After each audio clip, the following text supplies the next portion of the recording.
The Cornish mine could help Trump in his new arms race with China. Beijing's dominance of critical minerals is forcing the White House to play catch-up. Follow this page for more updates on international news. The Cornish mine that could help Trump in his new arms race with China. Beijing's dominance of critical minerals is forcing the White House to play catch-up. Britain's last operational tin mine, South Crofty, has been sitting dormant in Cornwall for nearly 30 years. But now the historic site may be revived thanks to an unlikely benefactor, Donald Trump. Advertisement: the U.S. President's administration last week said it was willing to loan up to 225 165 meters to developer Cornish Metals to support the mine's reopening, so long as it agrees to send some of the output across the Atlantic. Just 2 days earlier, and more than 4,600 miles away, a Washington-backed investment fund had announced a deal to acquire a 40% share in a copper and cobalt mine run by Glencore in the Democratic Republic of Congo.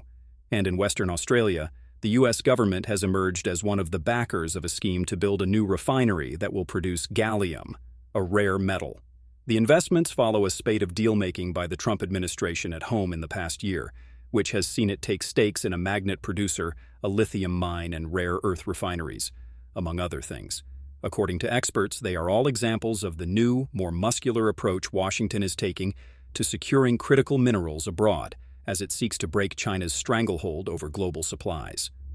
Tin, copper, cobalt, and gallium are all commonly used in electronics, while lithium, known as white gold, is the main ingredient in batteries that power the modern world.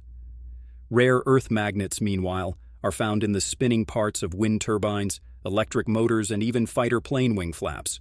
Without them, and a plethora of other metals, factory production lines across America would grind to a halt.